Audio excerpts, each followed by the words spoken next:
Let this circle represent $1 million.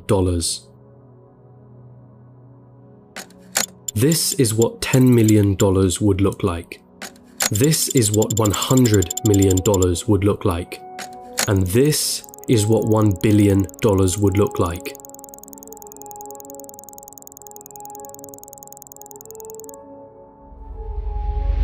Jeff Bezos, the founder of Amazon, has a net worth of 117 times this number. And then there's you. You're probably working a job right now, one that you got from the degree that you studied for in university. You probably don't have much in savings, your living expenses seem ridiculously high, you feel as though you're not paid enough, you have credit card debt that needs taken care of. Maybe you're a student, studying for a degree that you hope can land you a job that you hope can bring in some good money. You probably don't have any savings, only a pesky student debt hanging above your head. Wealth? Getting rich? That all seems like a distant dream. How did they do it, you ask yourself? Seeing all those millionaires, billionaires, especially the ones who got there at such a young age, it baffles you, it makes you angry. They got lucky, they were born into wealth, they cheated their way to the top. That money doesn't make them happy. Money is evil anyway. I'm not smart enough, I'm just unlucky. Those dreams you had of buying that mansion, your favorite sports car, paying off your mortgage, traveling around the world, they'll forever remain that way. Just dreams, nothing more. Nothing less. You come to the harsh realization, it's a rigged game. It's been a rigged game from the start. And you're on the losing side of it. But what if I told you you were wrong? What if there was a way of getting there? An actual equation to wealth, a science behind the way money works. What if you didn't have to abandon those dreams of paying off your parents' mortgage or traveling around the world? Would you call me a liar for saying so? I promise that I'm not, and by the end of this video you'll understand. There's a side to the coin that you're not being shown. But I warn you, the road is tough. It's filled with struggle. It's filled with ups and downs. It will mean swallowing some difficult truths that the school system and society haven't told you yet. And let me be clear, there are many of you who will not make it to the end of this road. But for those of you that do, at the end of this road lies wealth beyond what you thought you could attain. At the end of that road lies the freedom of never having to worry about money again. So, are you with me?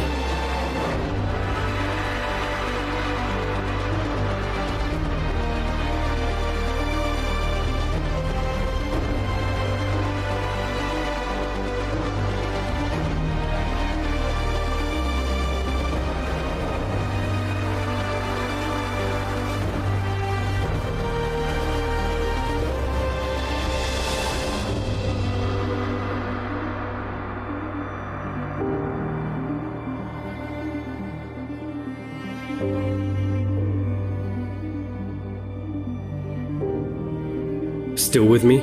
Then let's not waste any more time. What do you really think about money? Is it something you work for? Is it earned or is it inherited? Is it the root cause of all evil? Are you desperate to have more of it? Have you been chasing it most of your life? Truth is, most of what you think about money has been influenced by your upbringing and environment. If you were born into a family that didn't have much money growing up, then you're more inclined to believe that you too will not grow up to have much money. Or perhaps you went on the complete opposite end and decided to make as much money as you can so that you will never be in that position again. The fact that your school didn't teach you much about this subject doesn't help things. And because of this, most of you are going to have false beliefs about money that aren't going to help you on this journey. Now stick with me here, because we're going to have to change the way you've been seeing money your whole life. Hollywood has always had a habit of depicting the wealthy and rich as evil, backstabbing, entitled, or corrupt individuals. If you won't get me a squirrel, I'll get one myself. Question is, have you bought into that stereotype? A recent report released by WealthX showed that of the world's ultra-wealthy, those that had a net worth of 30 million or more, 68% of them were self-made. And it seems like every other study backs up this conclusion. Warren Buffett? Self-made billionaire. Howard Schultz? Born in poverty. Oprah Winfrey? Born in poverty. Jeff Bezos? Self-made billionaire. Elon Musk? Self-made billionaire. Sarah Blakely? Self-made billionaire.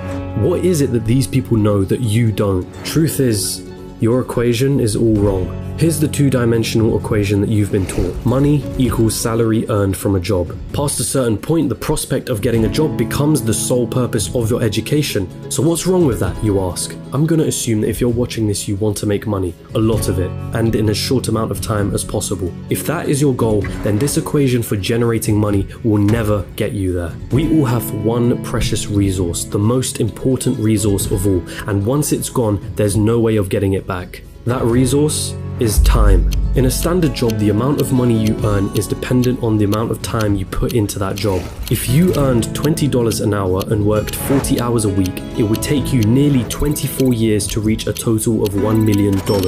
But that is without subtracting any taxes or any expenses that you will incur over 24 years. And let's not forget that inflation would make your $1 million less valuable. The reality is that on a salary of $20 an hour, you can only really be a millionaire at an old age by living frugally. And most of that precious resource known as time has slipped through your fingers. You traded all that time for money, and it wasn't even a substantial amount either. So again, you ask yourself, how is it then that there are self-made millionaires and billionaires at such young ages? What makes them so different? And the truth is, they have a better equation than you. They have a way of understanding money that you haven't quite grasped yet.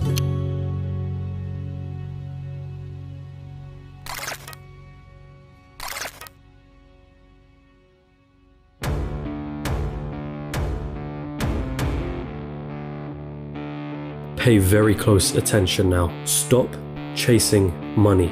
In a capitalist society, the rules of the game are as follows. You are paid in proportion to the perceived value that you have. And the people that perceive your value, they are the market, the consumers of the economy. The market is you, your friends, your family, your neighbors, your country. People complain that football players are overpaid, but for players to be paid millions, there has to be a market for the football industry in the first place. People have to see the value in football in the first place for them to want to spend money on matches and merchandise. And if the market has a high demand for football, guess what happens to the players who are at the top of their game? They are paid generously for it. It's not about how hard you work.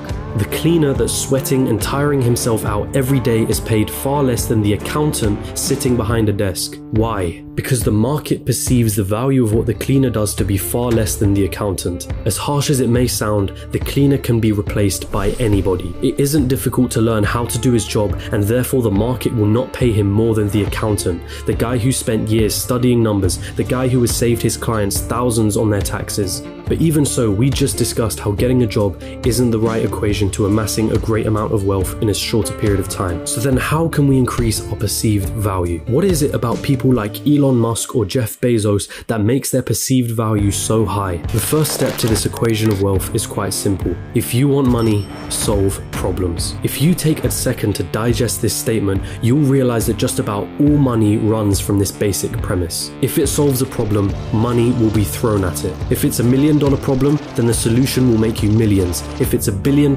problem, then the solution will make you billions. Think about all the problems that a site like Amazon solves. The hassle of going to a store, the hassle of having to wait weeks for a delivery, cheaper prices, and so on. Not to mention all the other companies that Amazon owns and the problems that those companies solve. Jeff Bezos helped solve $1 billion problem and was rewarded favorably for doing so. I see what you did. If you've been chasing money, then you've been doing it all wrong. It sounds almost paradoxical, but if you want money, it isn't money that you should be looking for. You should be looking for problems, and more importantly, solutions to those problems. And once you've found that solution, make a business around it. Wait, so that's it? Just solve problems and money will appear? So I'm gonna have to create the next Amazon for me to be rich, or the next Facebook or Google? You've gotta be kidding me, right? I don't even know how to code. I don't even have the money to start something of that scale. Hold on. You're once more going into old patterns of thinking. Start with a problem. Always start with a problem. Listen to the market around you. What are people saying they don't like? What are people saying they wish existed? What are people saying frustrates them? What do people think is incredibly inconvenient? Is that a problem that you can solve? And also, is it a problem that is worth solving?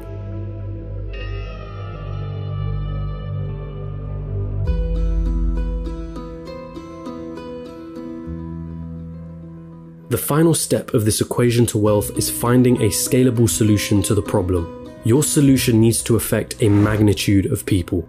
Starting a restaurant? That's not scalable. You're constrained to the local area and the footfall of that area. But a franchise? Now that's more scalable. Is your solution a piece of software? Then that means once that software has been built, you can scale it infinitely online without needing to worry about things like production or shipping costs, as it's all done virtually. Good luck finding infinite scale with a job. But be careful, does your solution require your time to generate money? Let's say you were a yoga teacher that charged $100 per hour. Congratulations, you only made yourself another job disguised as a business. There's only a certain amount of lessons that you can feasibly do in one day, and therefore your income is time bound. But if you created an online yoga class that ran 24/7 with lessons you only had to create once, now that is scalable. Scaling your solution is critical here, so do not get lost on this point. Automation also plays an important role. Systems and processes will keep your business running like a smooth machine if implemented properly. If there is something in your business that you can outsource to somebody else or hire an employee to do it for you, assuming it financially makes sense for you to do so, then do it. Tasking yourself with everything is a bad thing. As much as you may think you're the best, there's someone out there that can do a better job than you. Once you've found a solution, it's your job to make sure that solution can be accessed by everyone in your market. It's not about your ego and it's not about what you're passionate about. The market doesn't care about your passions. So now that you have your profitable business running with the right systems and processes in place, it's time to move on and reap what you sowed.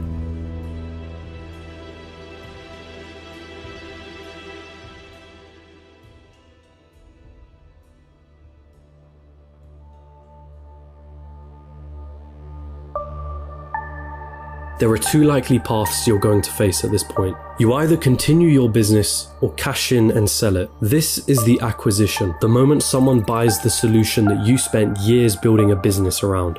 This is Instagram being acquired by Facebook for $1 billion. This is PayPal being sold to eBay for $1.5 billion, of which $165 million went straight to Elon Musk's pocket, and the countless other liquidation events that happen across the world. This is where all the effort that you spent into building your company comes to fruition. And if you choose to continue running your business, well, there's a multitude of reasons for you wanting to do so. Maybe you love the company that you built and want to stick with your baby. Maybe you think you can add more value to the company and sell it down the line for more than it's currently worth. Perhaps that business runs passively in the background, so you don't have to do much to keep the wheels turning. Or maybe it's a combination of these three things. Either way, you did it. You solved a problem that the market wanted solving, and it rewarded you favorably for doing so. And so now I ask you, what was it all for anyway?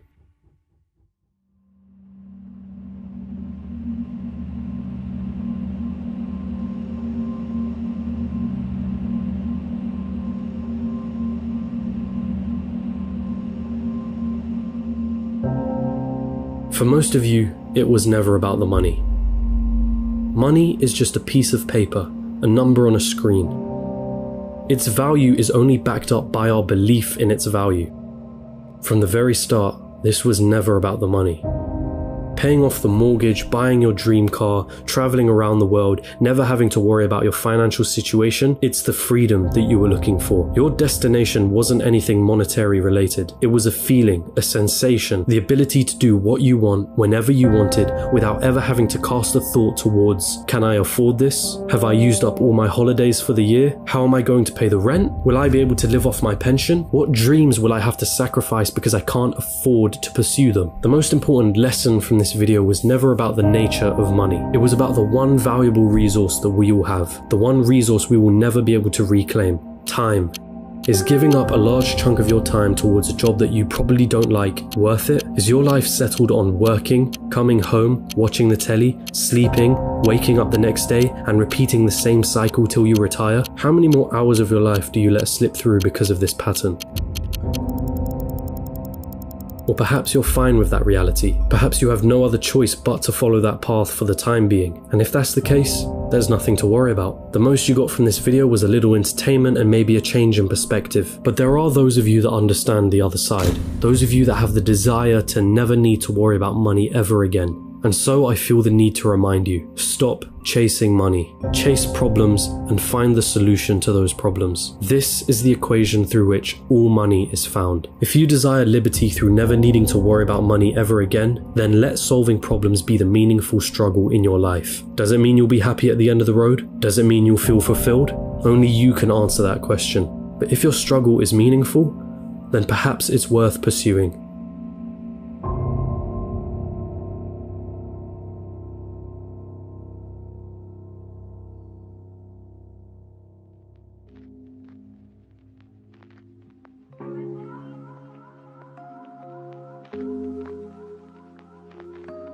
And there it is, your equation to wealth. Of course, I missed out on a lot of intricacies in this video. The topics of business, money, entrepreneurship are far too vast for me to cover in a single video like this. But if you do want to get started on this journey, I do recommend you read the works of MJ DeMarco, who heavily inspired me to create this video. And it's also important to come back to an original point that I made at the start of this, which is that most people will not succeed for various reasons. But the most important part is failing fast, and moving on to the next thing. And if you're out there doing something that isn't strictly related to a business, but you want it to make money, then asking yourself the question of what problems am I solving could lead you to find ways of better monetizing whatever it is that you're doing. And that also includes a job and a career. If you can solve more problems and find more solutions at your place of employment, you have something that you can use to leverage a higher salary. But I will end this all on the same message that I have repeated numerous times in this video. Stop chasing money and start chasing solutions to problems.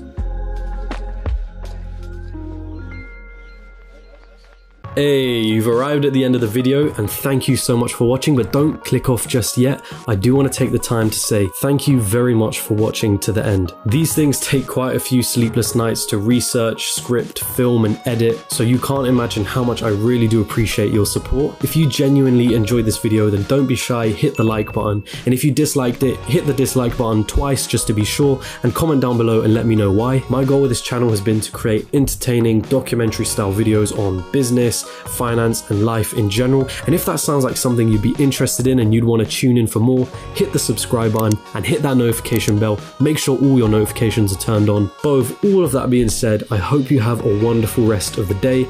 As per usual, my friends, hand to head, salute.